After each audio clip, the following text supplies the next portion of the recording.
In this video, I'm going to show you some of the most important settings that will give you a competitive edge in Tarkov. The top players are already making use of these settings, so I'm here to show you what to play around with and why. This video is aimed towards the newer players who haven't experimented with settings yet, this wipe or previous, but will be relevant for those experienced players alike. There is no one setting fits all scenario here, so pay attention, don't skip, and make sure you watch till the end. Before we start though, these settings will work on all maps, all weather conditions, day or night. No messing around with postfx settings every raid to try and make things more visible. I'm going to show you a technique that will allow you to tune your settings for day or night, and even see in the darkest places of Tarkov, like interchange or resort, which a lot of people seem to be playing at the moment. Let's start with the graphics settings, as these are the most straightforward. With a slight disclaimer, this is not a guide specifically to increase your FPS. Though most settings I will be adjusting will increase performance, the main goal here is to improve visibility and provide a tactical advantage. For all you geezers that love playing on max settings because it looks pretty, this might not be the video for you. But it should be noted, more FPS in Tarkov means faster and more consistent response times. That means less stutters and a smoother experience, which I consider a tactical advantage. Okay, let's go. Screen mode, full screen for the best performance. VSync, this is a preference. I use it with Nvidia's fast preset, which removes input lag. I need it enabled because it removes screen tearing from my capture card. Most people should have this disabled though.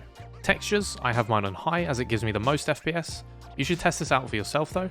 Shadows, always on low, as this provides a huge tactical advantage. LOD quality, you want this on the lowest setting. Overall visibility, you want this on the lowest as well, unless you're doing long range sniping on maps like Woods or Lighthouse. Anti-aliasing, I would highly recommend using some form of anti-aliasing, as it smooths out the jagged edges in game and makes it very easy for you to spot minute movement or details at range. Here's a quick in-game example of anti-aliasing on and off. With anti-aliasing enabled, it's way easier to identify things moving across your screen. My preference is TAA, but test these out for yourself and pick something that works for you. Resampling, off. HBAO, off. SSR, off. Anistrophic filtering, off. Nvidia Reflex, you want this on or on plus boost. Both of these give a different feeling to the mouse movement in game, so test it out and see what you like. But you should never have this setting off if it's available, because it does highly reduce input latency in game, so you want this on. Sharpness, this is preference. I prefer having a slightly smoother looking game, mainly because it looks better for recordings and it's way less work for my eyes to spot movement. Also, the sharper and more noisy your image is, the more your eyes have to work to identify a target. In short, if you're always struggling to spot people, maybe try turn the sharpness down. The tick boxes at the bottom, you'll want to keep them all unchecked, with the exception of those with a slightly older graphics card. You might want to test out using MIP streaming, as it could increase your performance. Alright, sweet. Now that's out of the way, let's focus on the more important thing here, and that's setting up your Nvidia color settings for your monitor, or AMD if you use that. This is the most important thing to know about in this video, so pay attention. Alright, I'm on interchange here, and I'm going to open up my Nvidia control panel, adjust desktop color settings, and look what happens if I start changing around with the gamma and contrast. Notice how I can make everything way clearer and way more defined. It's important that you adjust these settings specifically for your own use case. Copying my settings might help, but for the best results, you want to play around with these until you find something that's comfortable for you. There's no right or wrong way to do this, so honestly, just go wild until you find something that you like.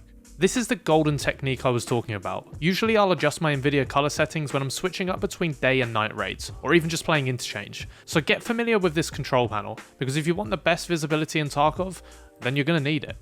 Next, we should talk about postfx settings. These are the next most important thing when setting up your game. There's a bunch of filters that will help remove that washed out film on top of your game, so let's go through some of them quickly.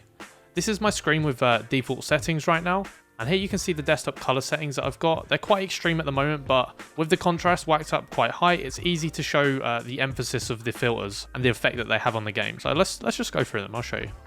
Okay, so the first one, and the one that I probably use the most, is Montreal. So you can see here, as soon as we start turning it up, you see the definition in the wall starts to increase. Not super useful at 100%, but that again, that depends on your contrast settings. So if I turn these down, you'll see that if you want to run it at 100%, you can. Alright, so the next one is Chill Wave. This one is quite extreme, so you only need quite a low setting for this one to start having an impact, but as you can see at 0, and then as we start turning up, the contrast starts coming into the game. Another one here is Boost, that I see people using quite a bit. This one doesn't add the contrast, but it really brightens up the image without adding too much bloom to the game. So for example, if I turn it up to about 50, I can compensate by adding some contrast back into the game, and it's just another different effect that you can have. Okay, next one here is Clifton. This is a newer one that I found recently, and I quite like it. It's similar to Montreal, but it doesn't quite have that pinkish reddy sort of feel. It's more purple, and it looks quite nice outside as well. And that's about it, honestly. There's other ones like Hot Shot, but I mean, unless you want to stare at a blue screen, it's not super useful. These are the settings that I personally run with, desktop color settings and Montreal here if you're interested. Again, it doesn't really matter because it's more preference overall. I don't like having mine too contrasty because it starts to take out from that quality on the stream and in my recordings as well. As you can see, if you come outside, it looks quite nice. Another thing that you shouldn't neglect either is the colorblind mode settings. So if we go into our postfx colorblind mode and Tritanopia, for example, just pay attention to the greens here and the containers as well. If we turn this up, it starts to reshade everything. So the greens become actually green instead of yellow. Obviously it does do some wacky stuff to your sky as well, but it's definitely something to consider playing around with if you don't particularly like looking at yellow grass and, you know, just want to give the game a different feel. The option's there if you want it. Before we move on to the next part though, I thought I'd show you a quick slideshow of what some of these postfx settings look like in an outside environment. I've just jumped to woods, so yeah, here we go. This is Montreal, this is the first one and the one that I usually use. And this is Chill Wave. Again guys, I'd just like to remind you that I've tweaked these filters to my preference. This isn't like the max setting or the lowest setting, this is just something that I would consider using and something that might help you see the difference between what sort of vibe the filters give off. So yeah, again, this is Chill Wave.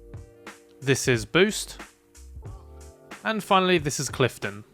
I've not touched the rest of the postfx sliders as this is something I've covered in a previous video, but in short, don't turn brightness up as it adds bloom. If anything, try turning the brightness down as it also assists in adding more definition and reduces flashlight brightness, which is really OP. The rest of the options are preference, so experiment around with them and see what you like.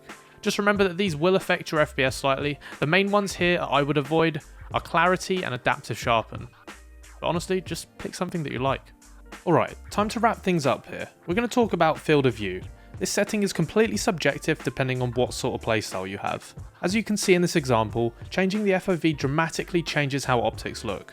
But it does more than that too. Generally speaking, if you do a lot of mag dumping, you'll probably want to play on a higher FOV as it reduces the camera recoil significantly.